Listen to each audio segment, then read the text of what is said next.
لیکن یہ کہ امام مہدی کی حکومت قائم کرنے کے لیے کون لوگ آئیں گے؟ عرب جو ہیں وہ اندر سے کھوکھلے ہو چکے ہیں، عیاشی نے، دولت نے، پیسے نے، دولت، پیسہ، عیاشی، اس کی وجہ سے کھوکھلے ہو چکے ہیں۔ یہاں میں آپ کو دو حدیثیں سنانا چاہتا ہوں۔ سنن ابن ماجہ کی روایت ہے حضرت ابو ہریرہ سے رضی اللہ تعالی عنہ، قال قال رسول اللہ صلی اللہ علیہ وسلم اذا وقعت الملاحم بعث اللہ بعثا من الموالی ہم اکرم العرب فرسا واجودہ سلاحا یوید اللہ بہم الدین، رواہ ابن ماجہ عن ابی ہریرہ رضی اللہ تعالی عنہ۔ جب ملاحم کا دور شروع ہوگا تو اللہ تعالیٰ اٹھائے گا ایک لشکر یا لشکروں پر لشکر موالی میں سے۔ موالی کون ہے؟ عربوں نے جب فتح کیا تھا اس پورے علاقے کو خلافت راشدہ کے دوران، اور پھر وہ لوگ جو ہے، ایک رائے تو یہ تھی کہ انہیں غلام بنایا جائے سارے آبادیوں کو، لیکن یہ کہ حضرت عمر کا اجتہاد تھا، اس کے مطابق جو ان کو غلام نہیں بنایا گیا تو وہ موالی کی حیثیت رکھتے ہیں۔ عربوں میں دم نہیں ہے، موالی میں سے لشکر اٹھیں گے کہ جو در حقیقت حضرت مہدی کی حکومت کو قائم کریں گے۔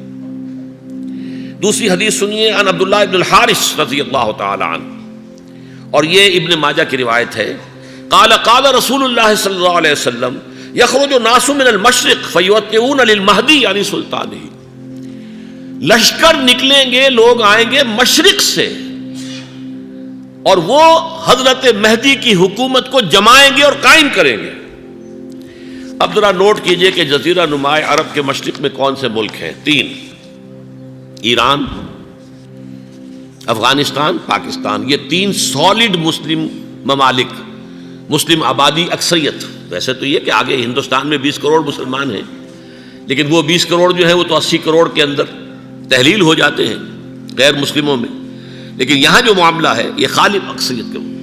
ان میں سے ایران کا معاملہ جہاں تک ہے، نمبر 1 یہ کہ وہ شیعہ عقائد کے حصار میں بند ہے، اس سے ادھر ادھر ہونا اس کے لیے ممکن نہیں۔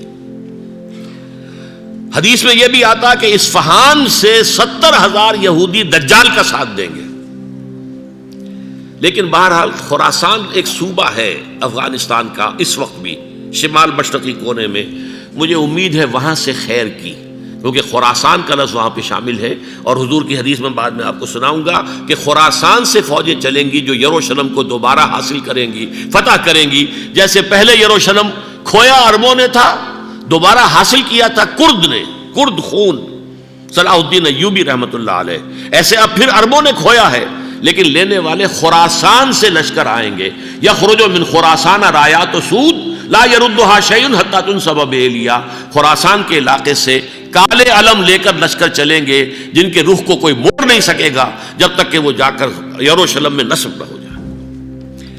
اس کے بعد نام آتا ہے پاکستان کا۔ یہ ہے میری اور آپ کی داستان، اور یہ ہے سبب جس کی وجہ سے کہ میں آپ سے یہ گفتگو کر رہا ہوں۔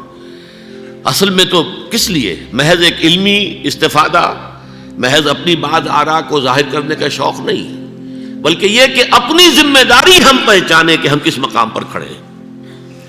دیکھیے، اس پاکستان کے بارے میں یا ہندوستان کے بارے میں علامہ اقبال نے کہا تھا اپنے ترانہ ملی میں، میر عرب کو آئی ٹھنڈی ہوا جہاں سے، میرا وطن وہی ہے، میرا وطن وہی ہے۔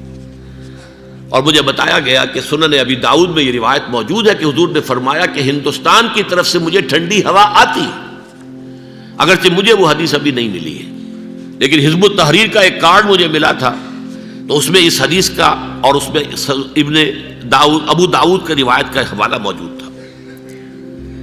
لیکن میں جو چیز آپ کو بتا چکا ہوں وہ یہ کہ الف ثانی کا پورا تجدیدی کارنامہ اس ہندوستان کی سرزمین میں ہوا۔ مجدد الف ثانی شیخ احمد سرندی، شاہ ولی اللہ دہلوی، سید احمد بریلوی، وہ تو ہمارے پاکستان میں آ کر جو ہے ان کا خون جذب ہوا ارض پاکستان میں۔ پھر شیخ الہند مولانا محمود حسن۔ تحریک خلافت چلی تو صرف ہندوستان میں چلی اور کہیں نہیں چلی۔ آزادی کی تحریک چلی پوری دنیا میں، وہ نیشنلزم کی بنیاد پر چلی، ملے نیشنلزم، عرب نیشنلزم، ترک نیشنلزم۔ ہمارے ہاں چلی تو اسلام کے نام پر، پاکستان کا مطلب کیا؟ لا الہ الا اللہ۔ پھر پاکستان قائم ہوا معجزے کے طور پر، بلکہ نازل ہوا ہے لیلۃ القدر میں، انا انزلناہ فی لیلۃ القدر، جیسے قرآن نازل ہوا لیلۃ القدر میں، یہ پاکستان بھی نازل ہوا لیلۃ القدر میں۔ اس کا برقرار رہنا ابھی تک معجزہ ہے۔ ہندو یہ سمجھتا تھا، کانگریس سمجھتی تھی کہ جھٹپٹ ختم ہو جائے گا۔ پھر یہ کہ اس کا قرارداد مقاصد کا پاس ہو جانا، مزید بھی اور اضافی دفعات دستور میں آ جانا، اب کمرشل انٹرسٹ کو ربا قرار دے کر حرام قرار دینا، یہ سارے لینڈ مارکس ہیں کہ جو اشارہ کر رہے ہیں کسی چیز کی طرف، معاملہ کدھر جا رہا ہے۔ پھر یہ کہ یہ جو 14ویں صدی کے مجدد تھے شیخ الہند، اس کے بعد سے کچھ ایسی شخصیتیں عظیم پیدا ہوئی ہیں ہند میں، جن کو میں سمجھتا ہوں کہ 14ویں صدی کے مجدد اور 15ویں صدی کے مجدد کے درمیان یہ 15ویں صدی کے مجدد کی راہ کو سیدھا کرنے والے، جیسے کہ حضرت یحییٰ نے کہا تھا میں تو آنے والے کا راستہ سیدھا کر رہا ہوں حضرت عیسیٰ کے لیے، ایسے ہی 15ویں صدی کے لیے امام مہدی کے لیے راستہ صاف کرنے والے سب سے پہلے علامہ اقبال، جنہوں نے اسلام کا تصور دین کی حیثیت سے دوبارہ زندہ کیا ہے، ورنہ اسلام ایک مذہب کی شکل اختیار کر چکا تھا۔ پھر مولانا مودودی، مولانا ابوالکلام آزاد حکومت الہیہ کے نعرے کے ساتھ میدان میں آئے۔ یہ اقبال نے جو تصور پیش کیا تھا اس پر عملی جد و جہد کے لیے حزب اللہ قائم ہوئی۔ یہ نوٹ کر لیجئے 11 برس کا فرق ہے عمر کا علامہ اقبال کے اور ابوالکلام کے، اور 1913 میں جب حزب اللہ قائم کی ہے اس وقت علامہ اقبال کی ملی شاعری اپنے عروج کو پہنچ چکی تھی۔ پھر یہ کہ علامہ اقبال کے بعد تعمیل جو ہے اس کام کی وہ ابوالکلام نے کی، لیکن روایتی علماء نے کی شدید مخالفت کی وجہ سے وہ بددل ہو کر چھوڑ گئے، کانگریس میں شامل ہو گئے، بساط جو ہے حزب اللہ کی انہوں نے لپیٹ دی۔ پھر مولانا مودودی آئے، انہوں نے وہ ڈور جو ہے اس کا سرا تھاما، جماعت اسلامی قائم کی حکومت الہیہ ہی کے قیام کے لیے۔ اگرچہ میرے نزدیک یہ کہ وہ انتخابی اور ایک قومی سیاست کی ایک جماعت بن کر پاکستان میں جو ہے دلدل میں پھنس گئی ہے، اب ہم اس کی کوشش کر رہے ہیں، تنظیم اسلامی اور یہ تحریک خلافت جس کے تحت یہ جلسہ ہو رہا ہے، یہ ساری چیزیں وہ ہیں کہ آپ کو سوائے پاکستان کے اور کہیں نہیں ملیں گی پوری دنیا میں۔ معلوم ہوتا ہے کہ پاکستان کو بہت بڑا رول پلے کرنا ہے اس میں، اور اس کے ساتھ اب جمع کر لیجئے افغانستان کی عمارت افغانستان، اسلامی عمارت افغانستان قائم ہو چکی ہے۔ یہ پچھلے 20 سالوں میں جو کچھ وہاں ہوتا رہا ہے اس سے پہلے تصور نہیں ہو سکتا تھا۔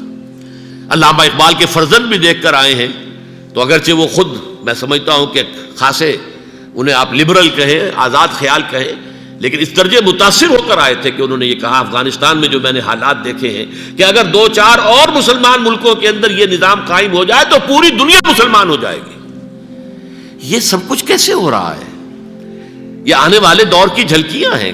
Coming events are casting their shadows before. یہ سب بتا رہے ہیں کہ پاکستان افغانستان کو مل کر اس میں کوئی عظیم رول پلے کرنا ہے۔ اور اس کے ضمن میں اب میں علامہ اقبال کے بارے میں آخری بات کہہ رہا ہوں۔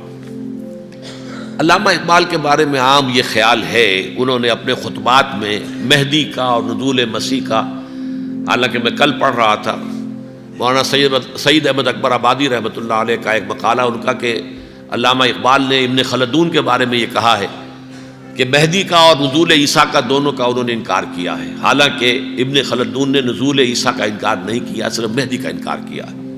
بہرحال علامہ اقبال نے خطبات میں انکار کیا ہے، لیکن یہ کہ اپنی شاعری کے اندر میں چیلنج کرتا ہوں کسی بڑے سے بڑے اقبال شناس کو، ان کا یہ شعر ذرا سنیے: خضر وقت از خلوت دشت حجاز آید بروں، کارواں زی وادی دور و دراز آید بروں۔ خضر وقت، امام وقت، رہنمائے وقت، قائد وقت، خلوت دشت حجاز، حجاز کی صحرا کی کسی خلوت گزینی سے نکل کر باہر آئیں گے۔ میں حیران ہوتا ہوں علامہ کے اس فکر پر اور اس مصرے پر۔ یہاں انہوں نے شیعہ اور سنی دونوں کے کانسیپٹ جمع کر دیے۔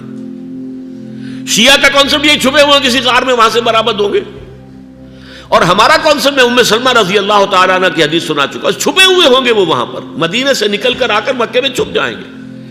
اس خانہ جنگی کی حالت میں لوگ ان کی طرف دیکھ رہے ہوں گے، سوچتے ہوں گے انہیں میدان میں آنا چاہیے، کوئی پارٹ پلے کرنا چاہیے، امت کی رہنمائی کرنی چاہیے، لیکن وہ چھپیں گے، وہ کارے ہوں گے، وہ اس ذمہ داری کو قبول نہیں کرنا چاہیں گے، جا کے چھپ جائیں گے مکے میں، وہاں سے مکے والے انہیں نکالیں گے، اور وہ کارے ہوں گے، انہیں بالکل یہ پسند نہیں ہوگا کہ یہ ذمہ داری اٹھائیں۔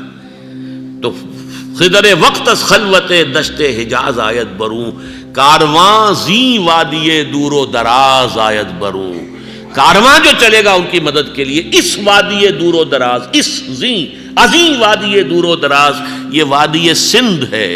وادی سندھ جو ہے ہم سمجھتے ہیں کہ صرف یہ پاکستان اور پنجاب جو ہے یہ اس میں شامل ہے، سندھ اور پنجاب نہیں، افغانستان کا پورا مشرقی علاقہ اس میں شامل ہے۔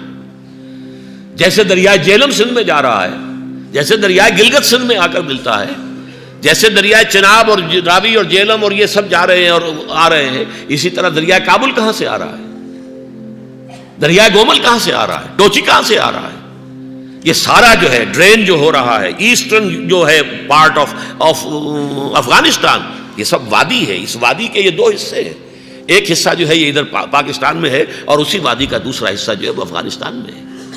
کارواں زی وادی دور و دراز آیت بروں، کارواں چلے گا یہاں سے، یخرج ناس من المشرق یؤتون للمہدی یعنی سلطان ہی، مشرق سے فوجیں چلیں گی کہ جو مہدی کی حکومت قائم کریں گی، اور یخرج من خراسان رایات و سود، اور خراسان سے سیاہ پرچم چلیں گے کہ جن کا رخ کوئی موڑ نہیں سکے گا، حتیٰ تنصب بإیلیا، یہاں تک کہ وہ جا کر یروشلم کے اندر نصب ہو جائیں گے۔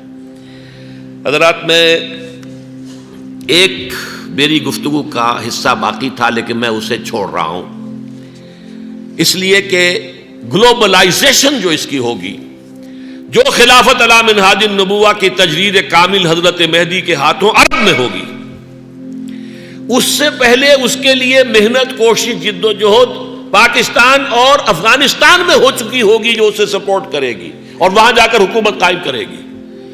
اس کے بعد گلوبلائزیشن کا جو مرحلہ اس کا ہے وہ حضرت مہدی کے ہاتھوں نہیں ہے، وہ حضرت عیسیٰ ابن مریم ان کے نزول کے بعد ہے، جن کے نزول کے بعد دجال کا خاتمہ ہوگا اور یہودیوں کا استحصال ہوگا، مسلمانوں پر بھی بڑی تکالیف عربوں پر آئیں گی، شدائد آئیں گے، لیکن یہ وہ میں حصہ ملتوی رکھتا ہوں کسی دوسری محفل اور کسی دوسری مجلس اور نشست پر۔